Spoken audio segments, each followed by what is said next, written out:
Well, this is the day the Lord has made, and we're here to rejoice and be glad in it. I want to welcome you to the Hope TV on today, and it is my prayer that you're being safe and that you're being blessed. I want to thank you for tuning in on today. As you know, we started our first broadcast on March 19th called Pastoring in a Pandemic, and our initial aim was just to reach out to maintain connection with the people in our congregation. And amazingly, God has blessed it tremendously. We've come from one program to now we're offering 34 different programs each week. We've had well over 12 million viewers in the first 2 months, 12 million views of our content in the first 2 months. And I just want to thank you for your support. Because of your support, you've helped us to bring positive and uplifting content that's been Christ-centered. Our aim is to bring programming that ministers, of course, spiritually, mentally, and physically. And so we undergird everything we do here with the perspective on faith, on family, on fitness and finances, and even try to interject some fun along the way. And so if you've tuned in today, you're watching the one-on-one broadcast today. It's a special edition broadcast, and I believe this is going to be the most impactful show that we've had since the pandemic has begun. And I want to just thank you again. If you've not yet followed us, please take this moment to follow us on all things social media at the Hope TV. And I just want to thank you. Drop us a line. Let us know the city and state from which you're viewing. We take your viewership very, very seriously. And if you're watching through a medium, whether it be Apple TV or Roku TV, Twitch, Amazon, YouTube, Facebook, Periscope, the church website, my website, or the church apps, if you're watching through a medium that will allow you to subscribe, to like, to comment, or to share, please do so now. Please pause and do so now. This is going to be a transformative time of sharing. And I want you to send that link to about 5 people right now, because, of course, in these times, we need some positive content, something that's Christ-centered, and most important, and something that centers on love and redemption and peace. And I believe this conversation is going to be very, very needed and very, very helpful for the times in which we live. So thank you so very much just for sharing with us today. Please feel free to list your comments or your questions as you're viewing, because we take it very, very seriously. You know, it's been probably 25 years now, I believe, when I met our guest for today. I was preaching revival in Warner Robins, Georgia, at Fellowship Bible Baptist Church, where my late mentor, Dr. Woody Reed, served there for many years. And actually, the church was founded in 1980, and preaching revival. And his son, Dr. Reed's son, my god brother, god nephew, played football for Warner Robins High School and had a lot of friends. And I was blessed to meet our guest then when he was a high school student. You know, we just took a liking to each other immediately. I was a little older than him, but he was not just a young athlete and high school student, but a quarterback. And of course, I played quarterback in high school and football as well. So we just had a lot of similarities, and we shared a love for the gospel. And now our relationship has expanded over 20 years. And I'm excited to have him with us today. It's going to be an incredible story and an incredible time of sharing. Let me welcome to the Hope TV, the one-on-one special edition broadcast today, Pastor Jeremy Morton. What's going on, Jeremy? Pastor Dewey, it's so good to see you today, my friend. The only thing better would be to be with you in person and to hug your neck.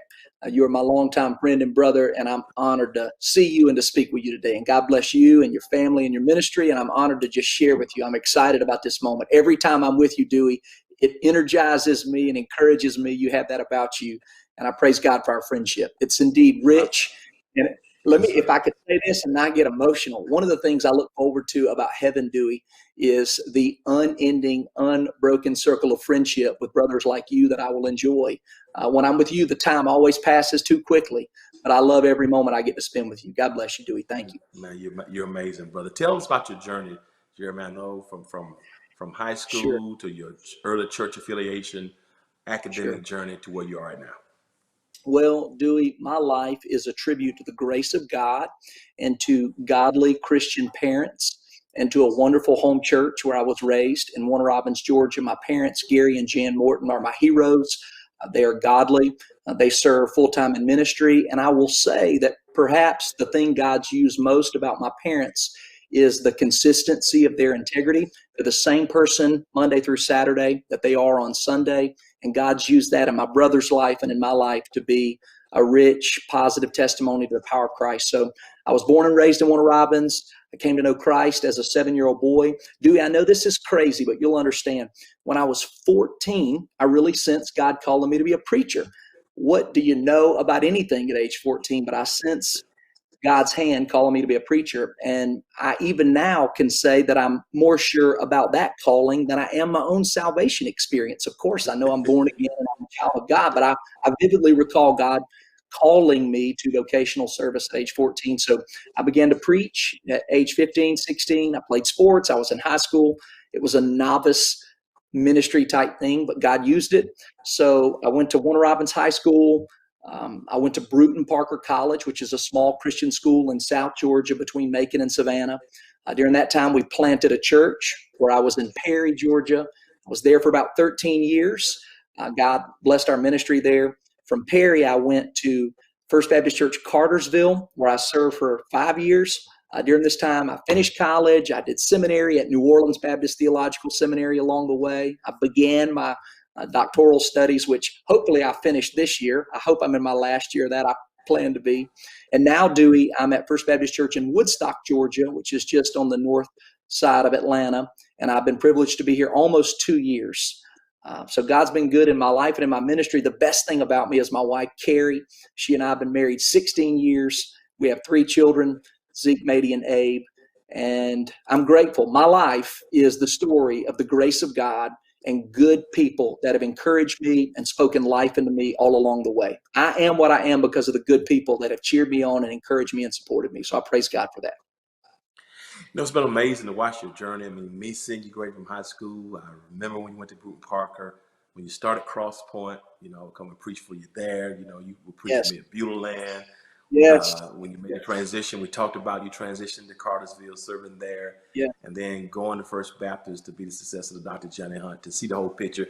When you got married, I remember when you got married. I remember when you Yeah. proposed. I remember those pictures when Zeke was born. So, Yeah. and now to see you taking him hunting or to a baseball game, it's just a beautiful story, man. And I just think what I love about our connection and who you are is, even though we're from Middle Georgia and we know that, you know, racism is everywhere, you know, Yes. you and I have never had an issue. I value you. I value who you are as much Yes. as anybody I know. I mean, even though we don't talk every day, who you are at your core, I trust and I value your heart. And I just want to figure that out, because you've always dealt with everyone with a sense of equity, and racism and superiority, inferiority has never been who you are. What do you attribute that to? Well, Dewey, for whatever it's worth, I was raised by parents who would not tolerate for 1 second any sense of entitlement or prejudice, or for me to feel I was superior to anyone. It just wasn't welcome at our house. And you didn't choose to be black. I didn't choose to be white. But in addition to not being, I didn't choose to be white. I didn't choose to be the son of Gary and Jan Morton. And Dewey, even now, I can hear my parents say, "Hey, son, you're not better than anybody, but nobody's better than you. You're a child of God. You're our son. And as long as you live in this house, you know," and that was just put into me. And of course, through public schools in Houston County and our love for sports, I don't have a time when I wasn't raised among people who were different from me. And so that's the grace of God. That's the grace of God. And so I would say early in life, the Lord gave me the privilege of having people that were different on my team, in my life, and I was in their life. And so I could talk about that the rest of this program. But Dewey, it's the grace of God and good teaching. Racism is something that I think we learn. I think if we were to put our children in a sandbox, they may disagree and they may get angry with one another, but I don't think it's based on skin color. You know, it's ignorance and the epitome of foolishness to think you're better than somebody because of the color of your skin or theirs. The epitome of foolishness and ignorance. And here I am. Wow, you know, it's amazing that he had a conversation, because a lot of people say, they'll say passively, I'm not racist. And so from a very passive perspective, there's a difference between being passively not racist, but being Right. raised in a place that's anti-racism. Sure. And and you've always been intentional. I remember once early when you were a teenager, you used to call yourself the Black E. Dewey Smith. I'm I like, did. Right. how is this white teenage preacher going to identify himself? And maybe I know you were just joking with me and some of our colleagues, but it was mind blowing because like you, I was raised, of course, in church, and of course Hmm. we know churches are different in terms of population and sometimes demographics. But I went to public schools. I went to the first magnet school in Georgia, and so I've always been in diverse settings from high school. My high school, Central High School, was a diverse high school as well. But have you had an intentionality about reaching out to different people? Has it been natural? Because I think what's happening now in these times, I have some African American friends who've never had a conversation or relationship with somebody outside of their race or culture, and I think vice versa. So has that been a part of your intent? Were you deliberate about that? It's just natural? Was it just trying to figure out Yeah. how do we bridge these gaps between us? Dewey, I haven't thought about that, but I can say for you personally, I was drawn to your preaching and to your authenticity. I think men in particular want to get behind a man that knows who he is and where he's going. And I've sensed that about you from the days of you preaching on local television in Macon. I remember me and Willie Reed, we would be in high school. We would watch you preach in the early days at Beulah Land. And there was something in my heart that was drawn to you. I sensed in your preaching in particular that you weren't just teaching, you felt it. You would communicate with your voice and with your countenance, with your facial expressions, but you felt it. It came from deep within you. And I remember getting on my knees, Dewey, and asking God to do that in me. Lord, I don't want to preach anything that I don't believe, and I don't want to lead any ministry that isn't from the heart of you in my heart leading me in this regard. And so that's, you're preaching your authenticity. Dewey, I think for particularly the white community, because we're a majority community in America, we would do well to remember what Jesus said in the Sermon on the Mount when he said, the Gentiles like people that are like them. You think you get credit because you get along with someone who's just like you? That isn't Christian. It's Christian when you get along with people who may see it differently from you, who may view it differently from you. Part of being a Christian is not just sitting back passively and saying, I'm not racist. Well, good. I'm glad you're not racist. I mean, that's the lowest bar we can possibly set. Who are you befriending that isn't like you? Who's been at your table that doesn't look like you? Who are you reading and following and listening to that may have valid points? But we don't want to take time to listen. We don't want to take time to. How many times does the Bible say, hear, O Israel, hear, listen? Jesus said, he that has ears to hear, let him hear. Well, some of us have ears, but we're not listening. And so listening is integral to advancing this conversation. So God, for whatever reason, gave me the grace to start listening to you 25 years ago. And here we are. Wow. And I'm grateful for that. You, you talked about coming up in Second Baptist, and Warner Robins and your religious, those formative years. That's something I never told you. And of course, I'm not going to put you on the spot with it, but I want to talk about it because I think I was thinking about these things and my first encounter with racism, Mm-hmm. particularly as it relates to an ecclesial or church perspective. My Sure. aunts and my grandfather lived in Antioch, in South Macon. And I Mm-hmm. remember I must have been 9 or 10. I would love to play football or basketball. So going to Memorial Gym, which is in South Macon. But I never shall forget this day. One day I was getting ready to go to the gym with some friends in the neighborhood. And my aunt said to me, she said, I don't want you to walk past the church. Make sure you cross the street. Don't walk in front of the church. Because if you're caught walking by that church, you may get in trouble because they don't want you on the side of the street of the church. So I must have been 9 or 10, probably at the time. And that church, it was a church I grew up watching on television all the time. So church, you're familiar with it. I think you're connected with it. But it was Mabel White. Mm-hmm. And I thought about it. What was it about that time, maybe her upbringing, 50s and 60s, but they had that type of fear that something, that's when I first really realized there was a separation. Because Sure. how could we have that, and how could she have that negative experience of a place she had never gone, but that was a fear about a church? Right. And I'm trying to figure out, and I think for years there's been a fear, even in terms of racial relationships and not being able to come together because of those types of fears. Have you been familiar with that? Have you ever heard that? How do we break those walls down? I've heard it. Obviously, I have never felt it to that degree. I don't think I could even register what I may feel. I mean, Dewey, I'm a white guy in a majority culture, and I mean this sincerely with all respect. No, I've never been told, don't go by that church. God forbid something could happen. In fact, my first experience with the black church was the complete opposite. And it's a tribute to our late friend who's in heaven, W.L. Reed. I'm so grateful for Pastor Willie Reed. When I was 8, maybe 9 years old, 10 years old, about the age that you were from your story, he was having a revival at his church. And my dad and my uncle, who was also a pastor in Warner Robins at the time, and his son, 4 of us, 4 white guys, 2 dads, 2 sons, all 4 of us white. We went without any notice to Pastor Reed's church, and he saw us walk in the door and said, "Get in here, brothers," and made us sit on the stage during revival. And so here I am, invited to fellowship church as a 10-year-old kid, and I get to sit on the stage. So we had a very different understanding of the other church, didn't we? You're being told, don't walk past that church, something bad may happen.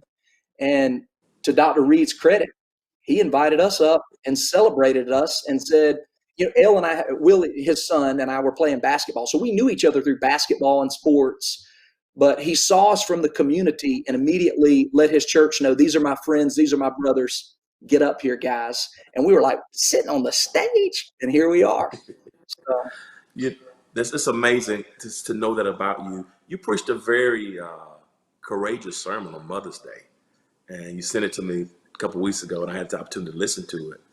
And I got to be honest with you, I was almost frightened for you, because I want you to do so well, and it's almost like I'm very protective by nature and don't want you to put yourself in a position where anything would come and and cause challenges to your leadership.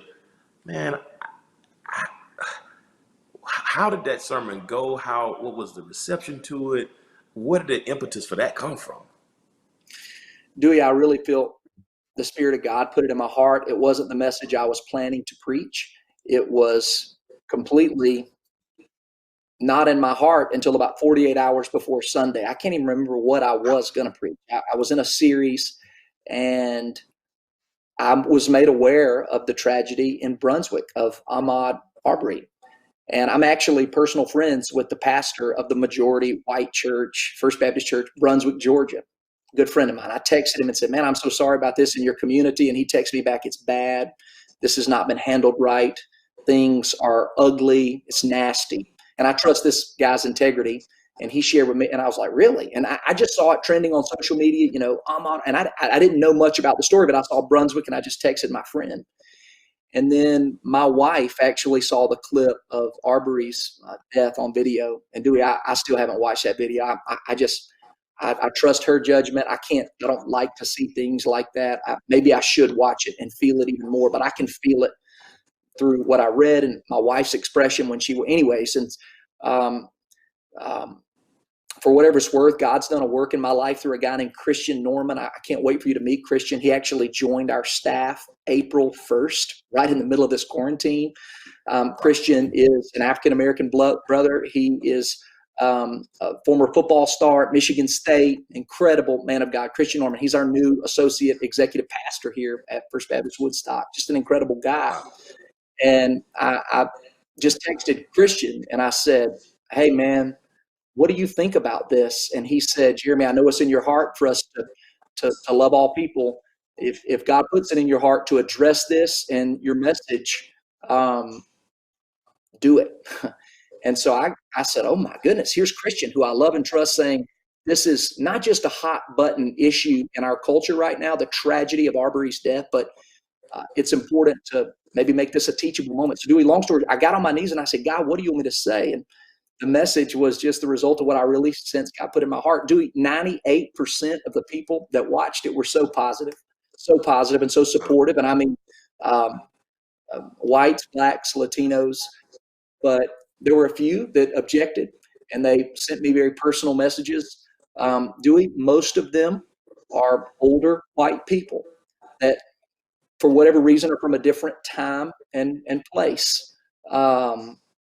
I can't go back and reverse how someone may have viewed relationships between blacks and whites from a bygone era, but I didn't back down when they said, I can't believe you would preach this. And I said, well, I'm going to stand before God, and standing before God makes me more fearful than a nasty email that somebody might send me complaining about my sermon. So I'm not, I really sensed it was from the Lord. And I hope, Dewey, it's the beginning of ongoing conversations. We, by God's grace, have become increasingly diverse here at First Baptist Woodstock, and I welcome that. We celebrate that. And I'll say this, our church does too. I have a great church here. My predecessor, Pastor Johnny Hunt, he's a Native American. He's an Indian.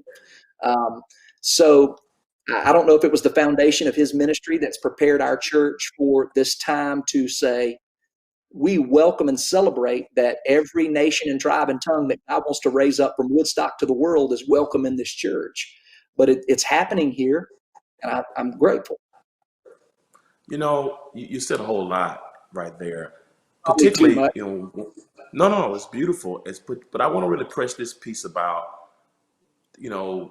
we can't believe you preached that, because there are a lot of people. I mean, people much smarter than me, and who really believe that to address those types of issues, that the answer to America's problem, the answer to racism, is to simply preach the gospel. And if you say anything that's dealing with any social or racial issue, then you're not proclaiming the gospel.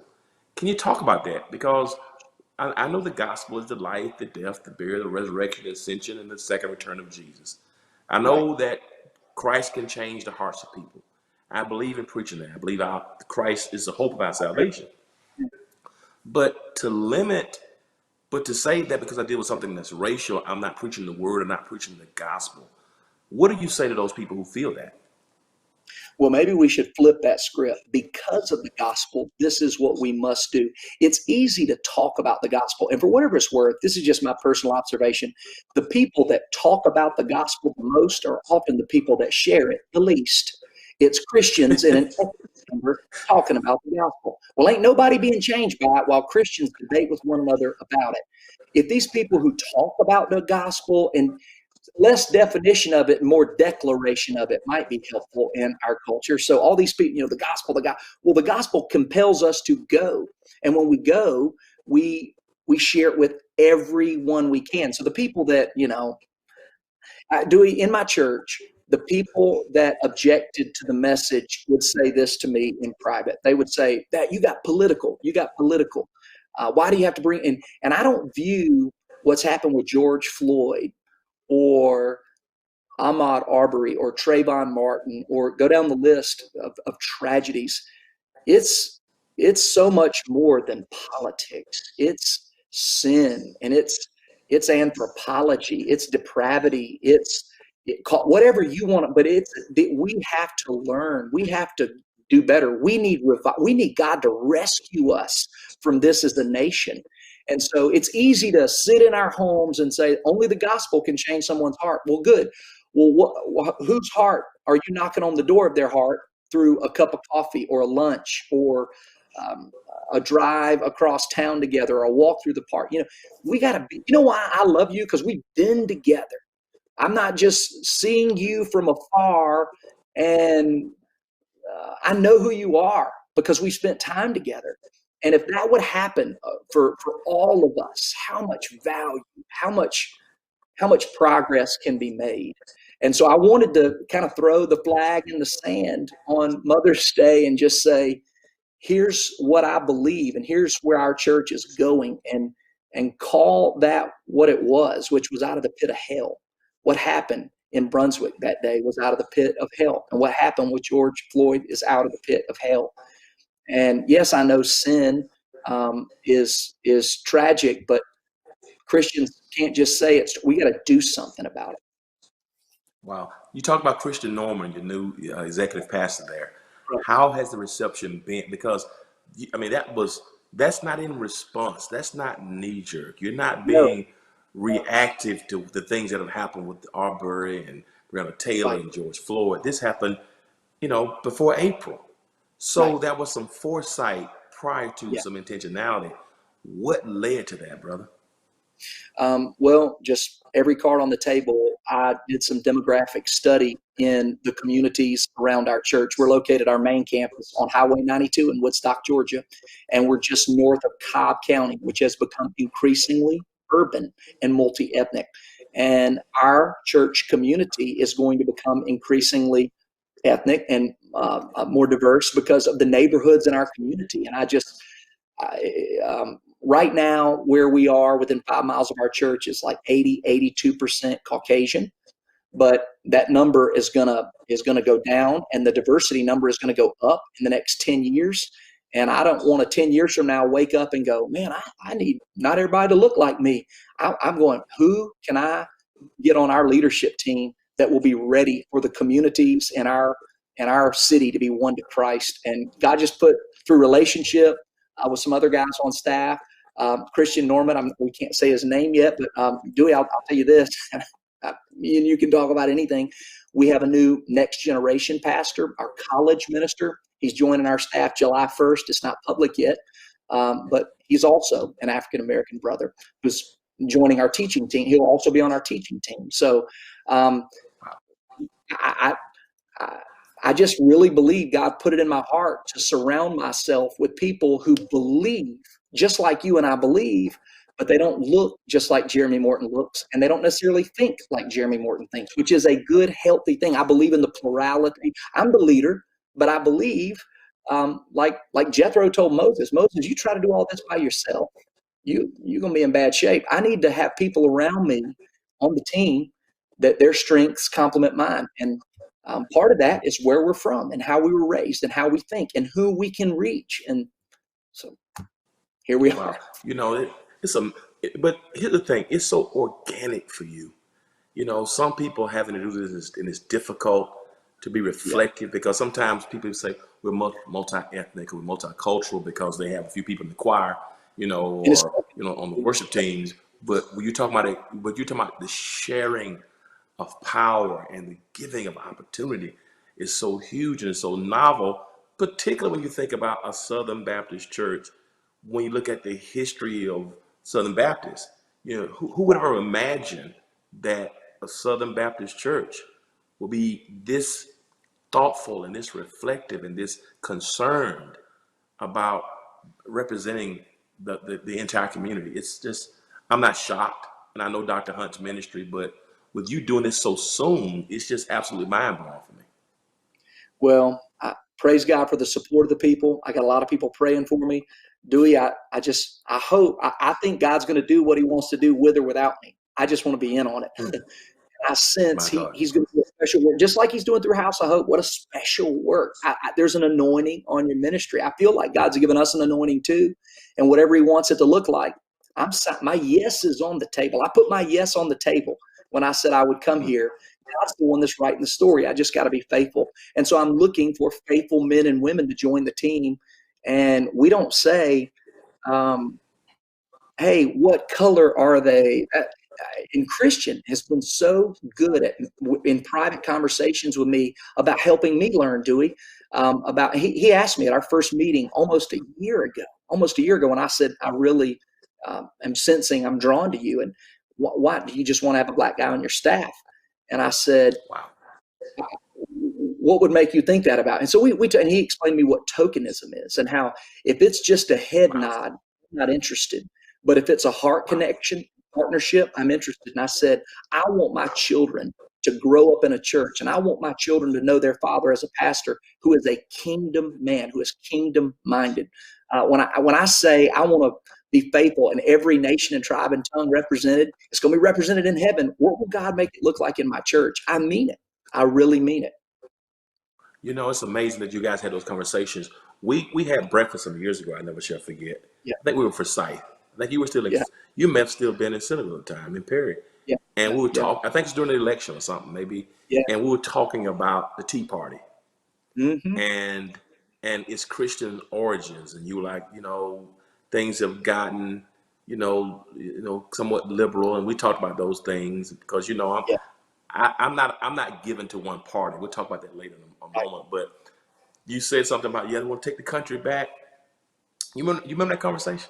Vividly, Dewey, and you gave me a word from the Lord that I have used many times. So the conversation went like this: "Hey, Dewey, John McCain's going to take the country back. He's going to take it back." And you said you were in the middle of eating grits and eggs, and you said, "Take it back where? Take it to Jim Crow? Take it to the Civil War? Take it where my daddy can't drink out of the same drinking fountain as your daddy? How far back are we going to take it, Jeremy?"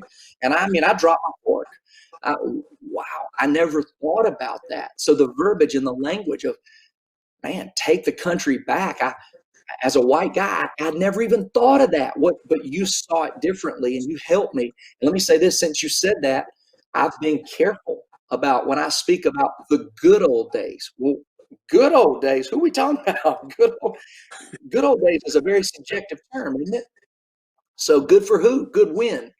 I want to be mindful of that. With Black Lives Matter, Dewey, um, I want to have my language right, but I want it to be from a heart that is right. And my heart is to be a lover of all people. You are a lover of people. I want to be a lover of people. The second great command, right? Love God, love your neighbor like yourself. Well, who lives next door? He might be a Muslim. It might be someone in the LGBTQ community. It might be someone from Asia or Africa. It might be a businessman that's making all kind of money, but he's doing it unethically. Who is your neighbor? You got to figure out how to love him. And it's got to be natural. And it's got to be the love of Christ. And you helped me with that You day. I know, remember. it's just so powerful to hear you say these things because I think us not having these conversations, whether it be law enforcement, whether it be, some of my other, white counterparts who talked about the race card being played too much and people who are race baiting. So if I say something about George Floyd and their estimation, so I think a lot of what we've seen on television and propaganda and the news outlets, they have their own agendas, whether it be conservative media or the more liberal media. It's with the way they push their causes. I think it's furthered the wedge and the divide, and so, Governor Deal and I had a great relationship with Governor Deal and supported him because I saw so many things that he did. So people would ask me in my own counterparts, why are you in the governor's mansion? Why you love Right. Nathan Deal so much? Why is it when Nathan Deal calls you, you go? Well, for me, I saw his heart. I saw what he was about. I spent a lot of time with him. Right. And so me being a black guy, an African American, supporting a Republican governor was not an issue in that regard because I saw what he was about. I saw his heart for Sure. alternatives for school in terms of charter school. I saw his heart in terms of trying to do reentry and prison reform. And those were Yeah. areas that I just respected him so much. So instead of me trying to draw circles, lines, I want to draw circles. What are some of the things? I want to ask you a very a candid question. I want you to be honest with me. And I know you will. I won't put you on the spot, but I want you to be honest.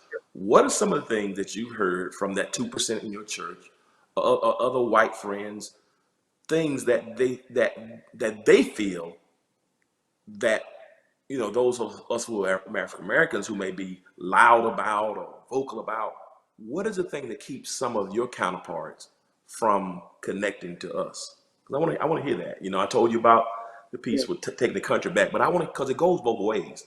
If we're not Yeah. learning from each other, then we can't Sure. grow. But what are some things I want to parse that and press that to see what are Great some of the question. things so we can educate ourselves? Because if we gotta Sure. we gotta bridge this gap somehow. We gotta bridge it.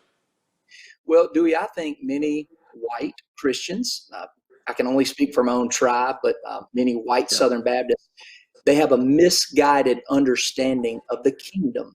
in Acts 1, when Jesus told his disciples, I'm going to send the Spirit, stay in Jerusalem, I'll ascend to my Father, but it's to your benefit. I'm going to give you the Spirit. And they said, is this now the time when you restore the kingdom to Israel? And Jesus says, don't be, you don't misunderstand what I'm saying. You go make disciples of all people, Jerusalem, Judea. So, they're looking for a political kingdom that's going to overthrow Rome. And Jesus is saying, my kingdom is not of this world. My Father has a different agenda. So I think many of the Caucasians that you are addressing, they have a different understanding of the kingdom. And it's political, and it's Republican, and I'm a proud American, and you're a proud American. We're grateful to call this country home. But they view the future and this nostalgic desire to have a paradise on earth. It doesn't look like the one that the Bible's talking about. I mean, Jesus said, in this world you will have tribulation, but be encouraged. I've overcome the world. And Dewey, they want it to be, I don't know if I know this is personal, some of them, they might be angry that the South lost the Civil War, and they maybe would be nervous to say it out loud, but maybe they are. Maybe they're still mad about a war that they weren't even here to see fought. Maybe they are afraid. I think a lot of us fear. I think you're different from me. You look different from me. Therefore, instead of me learning who you are and learning how to relate to you and having a new friend, it's easier to keep you at arm's length than call you someone I'm suspicious of. It's ignorance. And it's the devil. The devil wants to divide us. I don't know, Dewey. If I thought about this, I'm not sure if I'm being helpful to give you, but they're longing for a kingdom that is not the one God's interested in building. God doesn't need the Republicans or the Democrats. He doesn't need America. God can do whatever he wants to do with or without us. And the joy of being a Christian is that we are invited to have a front row seat and be a participant. But some, the people that I know, they'll get emotional. And let me say this. I love America. I'm from Warner Robins, military town, proud. I know Christians, man, you play Lee Greenwood and God bless the USA, and man, they get emotional and amen. Well, you ask them to stand for the reading of God's word and they just act on, well, I got to stand.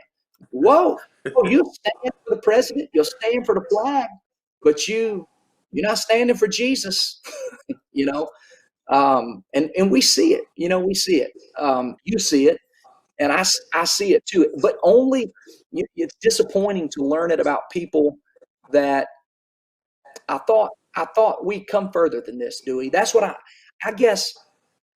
I'm embarrassed to say this out loud, but I thought our country had made more progress than this. I thought, because of the euphoria that I was raised in, I'm from Paradise in Warner Robins with godly parents. My parents, if they thought I was racist, they'd have kicked me out. I mean, like, not everyone was raised that way.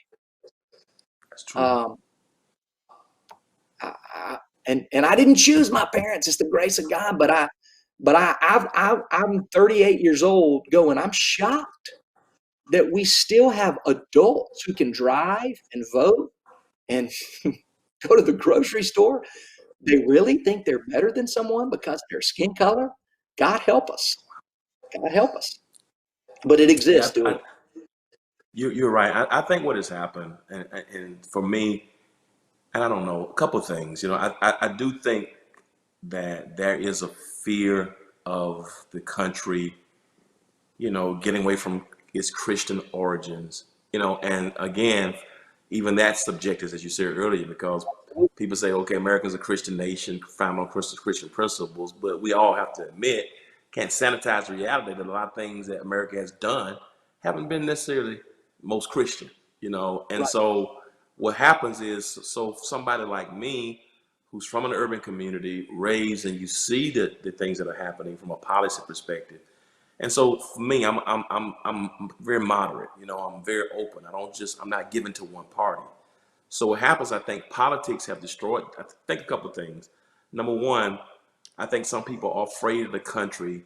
Maybe some Caucasians may be afraid of the country not being majority any longer. I do think that may Sure. be a fear for some. But I also Yes. think what liberalism for many people, and this whole thing of secular humanism. And so for many people, when you talk about issues like same-sex marriage or abortion, where most Christians, we have our thoughts on it, and we know what we believe the Word of God says in terms of marriage between a man and a woman. You know what I Yes. mean? And but Yes. at the same time, we have our theology on this side, and then we have policy on this side. And so the issue that a lot of African Americans are having is, okay, which party do I vote for? Because if I vote for the Democratic Party, then they may be adhering policies that don't line up where I am from a theological perspective. But if I go to the Republican Party, okay, they may share my views on same-sex marriage and abortion, but the policies against me as a brown or black person are Yeah. diametrically opposed to my humanity. Yeah. So I think that whole division piece of what is theology and what is policy, and realizing I think that America is not our home, but I think that's another thing that America. separates us. Yeah. Yeah. What are your thoughts on that? Dewey, I think the same people that are selling us the problem are the same people trying to sell us the solution. I think Mm. I don't want to get all conspiracy here, but if we are drinking the Kool-Aid of one party, we've missed it. I think Wow. that the Republicans make great points. I think the Democrats make great points. I think the problem is that we live in such an angry, cynical, bitter, power hungry age that we can't have honest dialogue. We can't work together. I think social media, Dewey's made it worse. People can hide behind a Twitter handle or a computer screen, whether you're the president or the man on the street, and you can say anything about anybody, anytime, with zero consequences in this life. God knows, hey, Matthew 12:36, every word that comes from your mouth, you're going to stand before, or every word that comes from your Twitter, you're going to stand before God and give an account for. But we don't believe that. People don't live like that. And so I think, my father, this is very personal. My dad always told me, Dewey, that if I fell in ministry, it would be because power, money, or immorality, an inability to be morally pure. And so if it's not money that we're after or a woman that we're after, maybe it's being in charge. And I think that's a great word. That's what I meant about when I said some might be frustrated that the South didn't win the Civil War. Well, sore losers are people who are really afraid of, they don't know what it's like to walk into a room and be a minority, which is precisely why I think Wow. we should listen to minorities. They don't, man, we've had the upper hand all our life. And the thought of not having the upper hand, I'm scared. I'll do it. I'll vote and Wow. say and raise money and do whatever I got to do to not have a future where I won't have the upper hand. People are scared at the notion of losing control. But part of being a Christian is waking up every day with a joy and knowing only one is in control, and his name is the Lord Jesus Christ. And I rest in the fact that it's his kingdom, not mine. I just get to participate in it.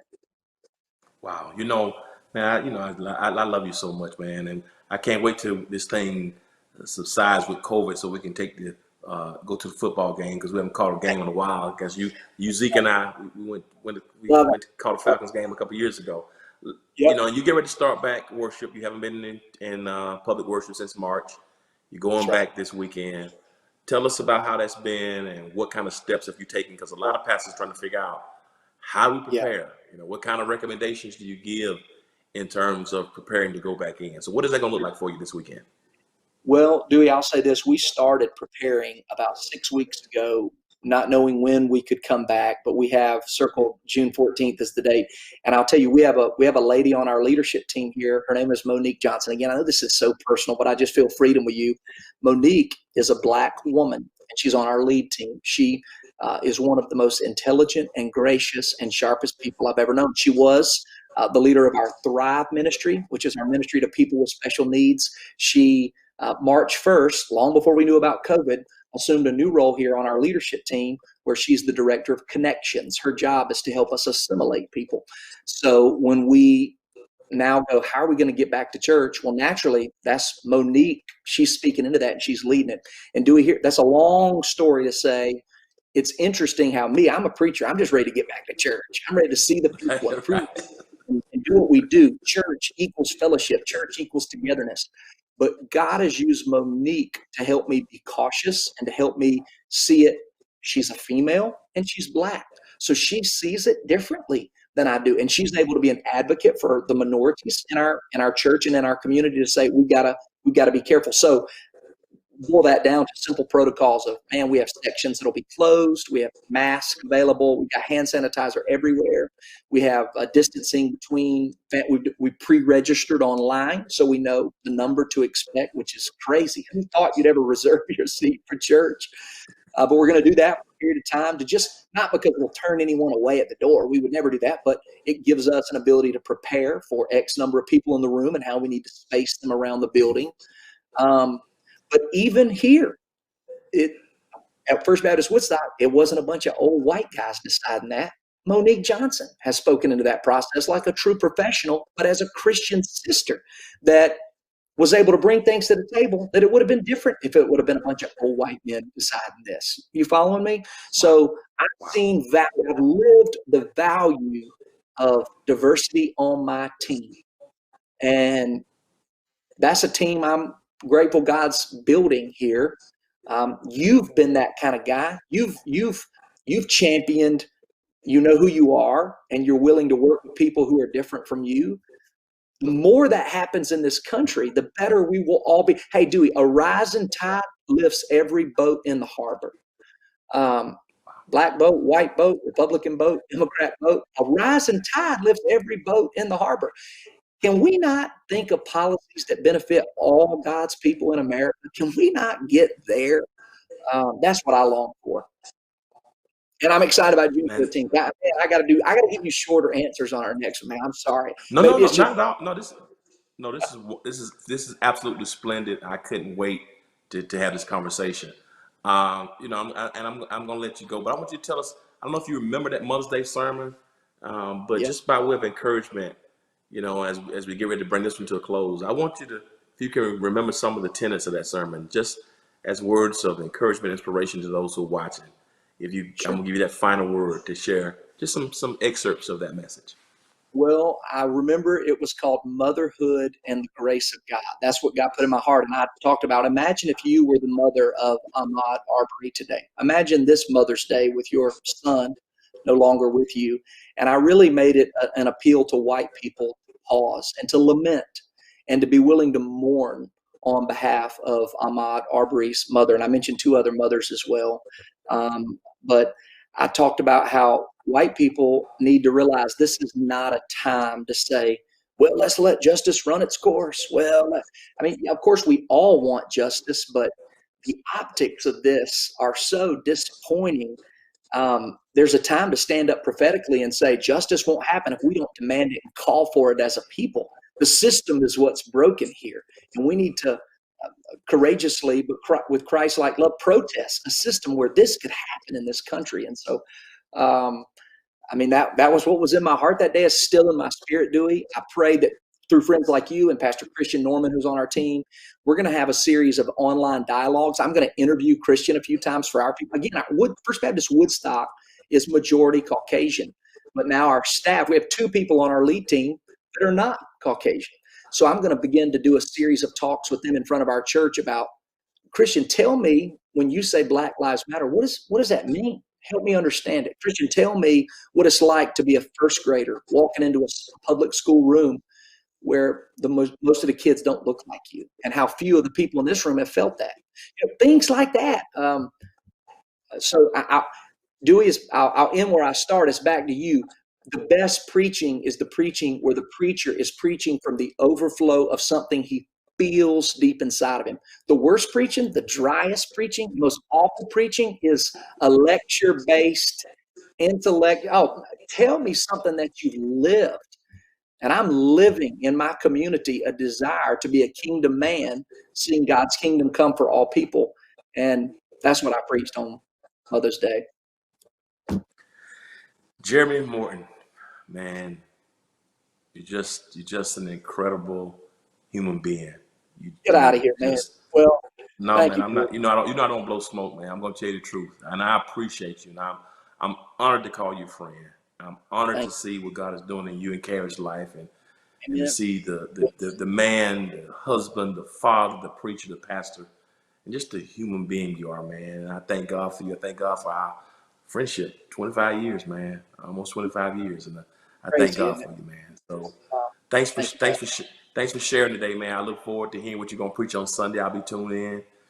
Give the wife my love, man. And I just hope that people who watch were inspired by this. Please follow Pastor Jeremy D. Morton. You can follow him on all things social media. His handle is there. This is somebody who's just not talking the talk, he's walking the walk. And may our relationship, may our conversations, give you hope that we can love authentically and have respect authentically and have appreciation authentically and learn and Yeah. grow from each other. So these are terrible times. You may not see this on CNN or Fox, but I want you to know that there's people who love Jesus Christ, who authentically Amen. love each other and want this world to be changed. So you've been tuned Hey, into One-on-One today. Go ahead, brother. in closing, do you remember when you were at Beulah Land, you had on your business card a practical word for a perilous world? You remember that? Are You remember you those? are you kidding me? How, you So what you're doing, you're giving practical words for the perilous world. And that's the truth. That's are what we you want to do. You remember are those you days. do you know how long that's been? I Do you know how copied it. long that's been? Hey, listen, true story. I got that card, went back to Warner Robins, and I said, Reverend Jeremy Morton, a practical word for a perilous world. True story. I copied it. Man, the white preachers, they weren't producing anything good in those days. Nothing good. That's why I had to follow you, man. That's why I had to follow you. I love it. Man, I love you, man. Thank you. Thank you for being who you are, brother. I can't wait till we can connect again and spend some Amen. time together. Give Carrie my love. Give the kids our love. Hey, Love fam, it, you've been brother. watching One-on-One, this special edition with Jeremy Morton and yours truly. Hope you've been blessed. Hope you've been inspired. We're going to get through this. God's going to heal our land, and may love be ours. Love your neighbor as yourself as we love God. Until we see you next time, take care. May God bless you. Peace. Appreciate you, brother.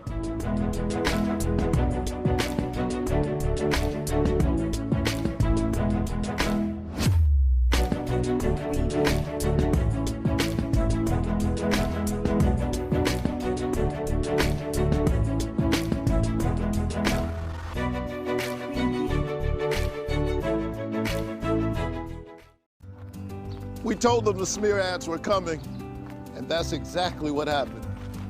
You would think that Kelly Loeffler might have something good to say about herself if she really wants to represent Georgia. Instead, she's trying to scare people by taking things I've said out of context from over 25 years of being a pastor. But I think Georgians will see her ads for what they are. Don't you? I'm Raphael Warnock, and we approve.